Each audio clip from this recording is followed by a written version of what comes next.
បាទសួស្តីបងប្អូនសិស្សានុសិស្សទាំងអស់គ្នាបាទវីដេអូនេះគឺវីដេអូ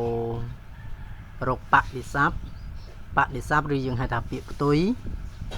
បាទអញ្ចឹងបដិស័ព្ទឬជាពាក្យផ្ទុយនិងពាក្យខាងក្រោម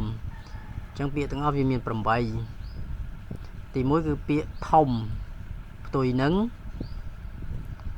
ពូកែផ្ទុយនឹងស្រឡាញ់ផ្ទុយនឹងសរសើរផ្ទុយនឹងឧស្សាហ៍ផ្ទុយនឹងជរាផ្ទុយនឹងសុភមង្គលផ្ទុយនឹងចំណេញផ្ទុយនឹងបាទអញ្ចឹងចង់ដឹងថាតើពាក្យទាំង8នេះវាពាក្យទាំង8ហ្នឹងតើវាផ្ទុយជាមួយនឹងពាក្យណាខ្លះសូមមើលការបង្ហាញខាងក្រោមទាំងអស់គ្នាតោះចាប់ផ្ដើមបាទអញ្ចឹងពាក្យធំផ្ទុយនឹងតូចបាទណាអញ្ចឹងធំផ្ទុយនឹងតូចបន្តមកទៀតពាក្យពូកែផ្ទុយនឹងខ្សោយបាទណាខ្សោយពូកែផ្ទុយនឹងខ្សោយបន្តមកទៀតស្រឡាញ់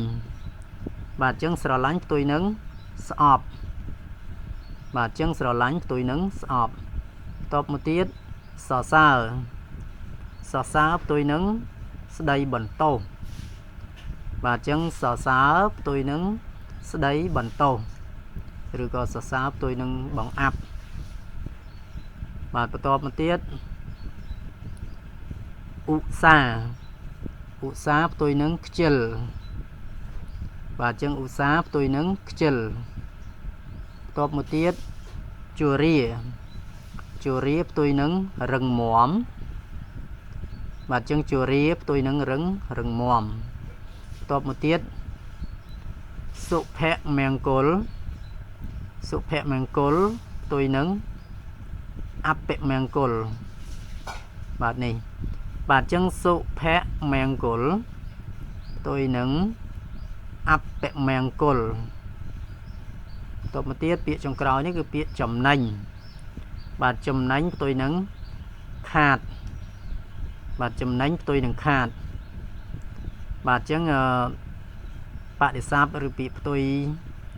នេះគឺមានតែប៉ុណ្្នឹងទេហើយអរគុណសម្រាប់ការទស្សនាវីដេអូបដិស័ព្ទមួយនេះតាំងពីដើមរហូតដល់ចប់បាទសូមអរគុណ